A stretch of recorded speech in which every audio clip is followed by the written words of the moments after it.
Just pushing the go live button now so that YouTube can tell me, can switch from saying, hey, excellent stream, guy, to, nope, sorry, you suck, buddy. Your pal, the giant corporate YouTube monster.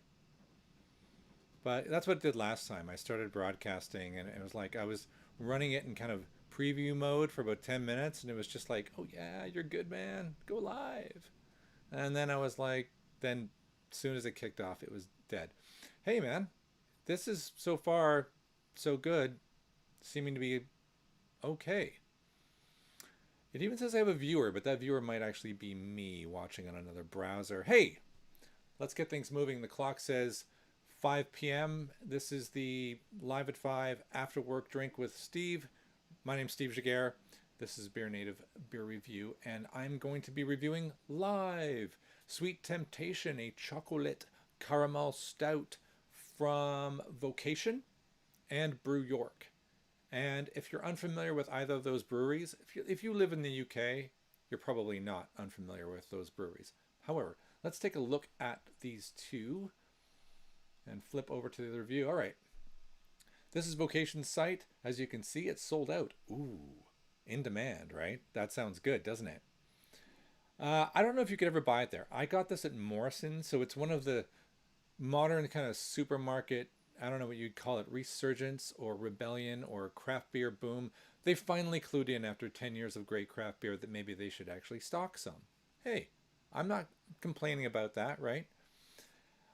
It's only £3, so the price point rocks almost regardless right away. It's pretty aggressive at 6.6%. It's a stout. They don't tell you a whole heck of a lot about it. They don't give you the malt profile. They don't tell you the hops. Nothing. So what I did was, oh yeah, and if you don't know, Vocation is up in, let's see, I did a little bit of a about Vocation here. You can see Hebden Bridge. Here's some nice people who work there.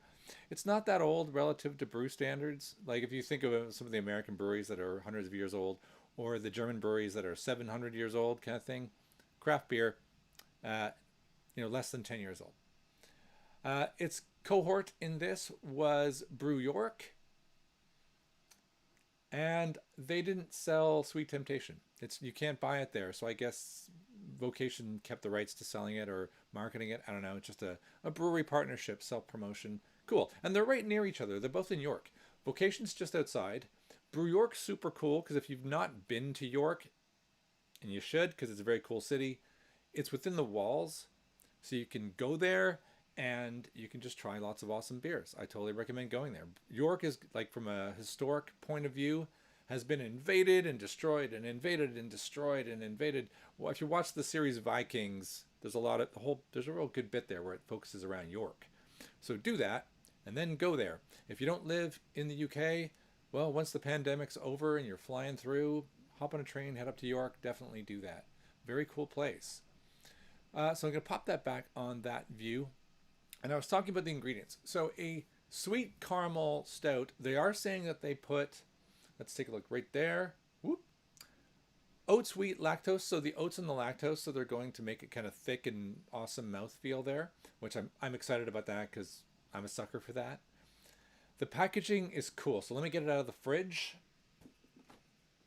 Boom. Yeah, the fridge is right behind me. Let me bring this back to full screen so we can take a look. All right. So, and by the way, there's like 45-mile-an-hour winds just outside. The art, I mean, look at it. Look at the light. The light's doing the beer a favor right now. I love good art. It's a very shiny kind of like somewhat slightly embossed deal.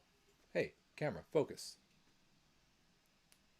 Sometimes you got to treat these cameras mean, but it's not doing it right now. There we go. That's better. It's very tactile, I like that in a beer. And because I can, if I feel like if I were blind and I could read golden embossed text with my fingers, I could read it. But yeah, it's very pretty. It's very chocolatey. It feels like I've just bought like a Cadbury's chocolate bar in a can. So this is really what I'm hoping for. But the reason, if you looked at my thumbnail where I'm saying I'm going to Sweet Temptation to break the tie, there are other reviews out there of this. I'm not exactly the first to this one, right? There is the couple that do brewing, there's Simon from like one of the most popular brewers on the net, and he liked it. And then there's I think it's Beer Hooligan who didn't like it, said he got alcohol burn. And I thought, what a mixed review. I wasn't even going to go near it from a review perspective until I saw that there isn't a consistent assessment. So I decided I'm going to be the tiebreaker. You and I will be the tiebreaker together. Me and my vast internet audience. So we're going to pop that.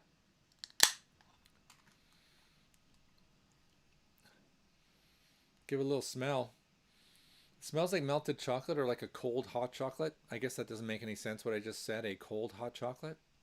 I'm going with it. Yeah, they've heavy done the chocolate. So a popular adjunct for these kind of beers is cocoa nibs that they throw in there, but because I don't really have an ingredients list, I don't really know. Normally there would be things like caramalt or carafa. There would be chocolate malt in there. Munich malt is pretty common. So there's a series of malts that would be in here to try and give it that heavy chocolate profile if there wasn't chocolate directly put into the beer. And I'm starting to think there is, based on the smell. And then hops that might extend the bitterness or the dark chocolate profile, if that's what they're going for. Might be things like Chinook or Nugget, those kind of things. So I'm going to guess, but I'm not going to know, and I'll probably be wrong. But it smells like it almost smells kind of mouth-watering. I'm going to throw some, I'm going to take a sip out of the can, and for all you can haters, I take sips out of cans because sometimes you don't have a glass. And if somebody hands me, wow, the sun's been gone all day, and now as soon as I'm live, look at this. This is spectacular. It's beaming through my window to ruin this. I haven't got curtains. Okay. I'm not going to cast judgment, but there's an interesting flavor there. I'm going to be a bit aggressive. Oh my God, look at the darkness. Hold on, let me get that closer so you can see if that's... It's like Coca-Cola. Whoa, shoot. My enthusiasm got the best of me there. To show you. Look at the color. Well, all right. No one can say I didn't show you the color of the head. Let's take a look at that. Let's give you a little shadow on it so you can see. Very nice. You can't complain about head retention, can you? Try and reduce that down.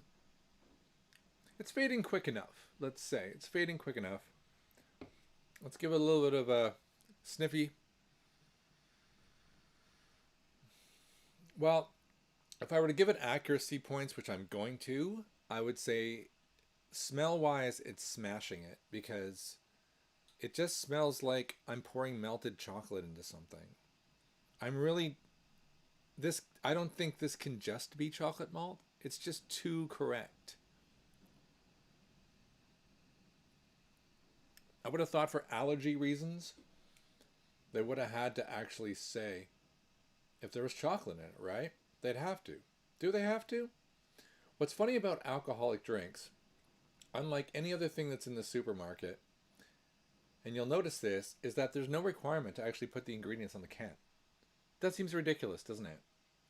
There isn't even allergens. Oh, there is. I stand corrected. Oats, lactose, and malted barley, that's the only allergen. So maybe there's no chocolate. Well, exceptional if that's the case. All right. So I'm going to have a little sip.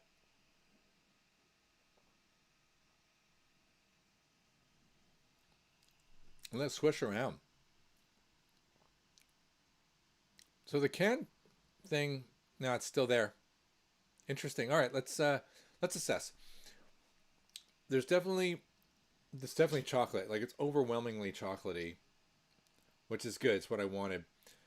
A bit of caramel, not like, it's not leading with caramel. What's like a chocolate caramel? Caramilk? Caramilk was a popular one in North America. I would say it's a little, I might agree with the Beer Hooligan guy and say if the 6.6 is a bit much, because I can tell, you know, it really affects the softness of the finish from the oats and lactose. So maybe a little bit critical there, but I was already giving it a pretty good score. And if that's my only criticism, that's a little bit pedantic. I think also on the tail end of it, it's a bit metallic. So if you try this, just like check if you catch that. I'd love to see a comment on here that says, I hadn't noticed that before, Steve, but you're right.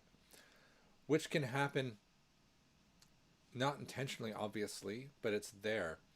Now, I don't think it's meant to be salted caramel, but there's a touch of that, but I think that's more the metallic taste. Now, that could be, I got a can that it was unfortunately sitting there for a while, because that happens.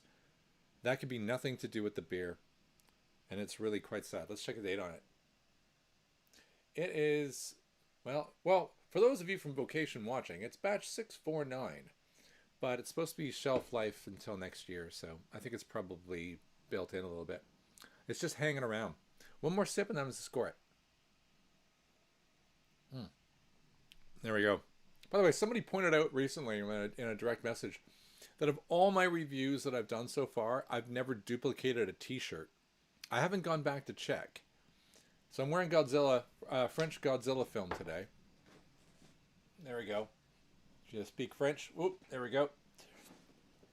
And I'm not intentionally doing this, which is pretty funny, because I think I've got like 20 reviews out there. So let's score it up in order. On art, I actually am huge on this art. I was drawn to it in the shop because it's a supermarket beer. I picked it up, and I would say almost like the enamel or smooth embossed finish of it. Just with my eyes shut, when my fingers caressed the back ingredients, there was something tactile that made me want to hold it. Definitely made me want to put it in my basket. So marketing wise, it's beautiful. I love contrast tabs. They focused a lot on that, which can often mean the beer inside sucks, right? So they're style over substance, but I don't think it is. So I'm going to give it a packaging. I'm going to give it a 4, and on art, I think I'm going to give it a 4 just because it counts. So it's pretty generous. We'll see. That's an 8. Oh my God, I'm being blinded by that. Come on. An 8 on that. In terms of accuracy, I can't deny it is a chocolate caramel stout. The nose and the flavor profile and the malt, and to think that if really there's no chocolate in this, that's mind-boggling, right? That's nuts to think. So I'm going to give it a 4 on accuracy. I'm doing 4s across right now. Uniqueness, I don't think a chocolate caramel stout is unique. Like, there's quite a few out there. If you just Google chocolate caramel stout, you can find recipes. You can find, there's probably, like, let's say 100 to 200 different ones you could spend your life just trying. So maybe like a 3 on uniqueness. So we'll mark it down a little bit there. We're at 15 right now. And then it's like, do I like it? If this were a 10 out of 10, it would be a 25 out of 30, and on Untapped, I'd give it like a 4.25.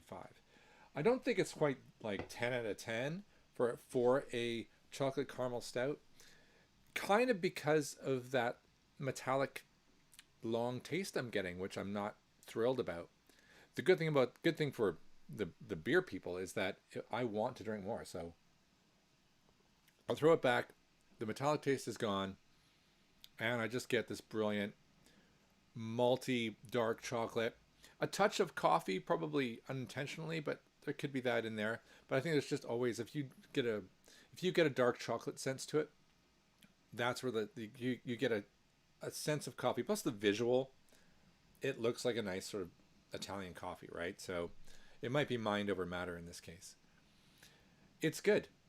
I'm either going to go 8 or 9 on it, I think, which is going to give it like a 24. I'll be generous. I really like it. You might have beat 4 Vocation if it weren't for whatever's causing that sort of slight metallic flavor, which it's not terrible. It's just such unfortunate because it was the only thing I could find really to pick holes in this beer with. So that's going to be a 24 to 30 in my scoring system. If you don't know my scoring system, I have a video that explains why I do it. It's mainly because Untapped scores are by default, I think, way too high. Great. Well, that's the end of this one. This, again, has been Sweet Temptation Chocolate Caramel Stout from a combined collaboration effort between Vocation and Brew York, both up there in York, in the UK. My name's Steve Giguere. If you like live reviews or you like any of my other reviews, please hit the thumbs up, hit the subscribe. It doesn't matter that much to me, but it actually matters to other people, because if it's a good review, people who just go to YouTube and search for this beer, or they search for craft beer, they just want to learn new things. If you like this, then YouTube says, oh, people like it, and they make it a part of the search results. If they don't, then it just disappears into the YouTube garbage dump, right? All right, awesome. Thanks for watching. This has been another live Friday at 5 review. I'm Steve Jaguar. Keep drinking awesome craft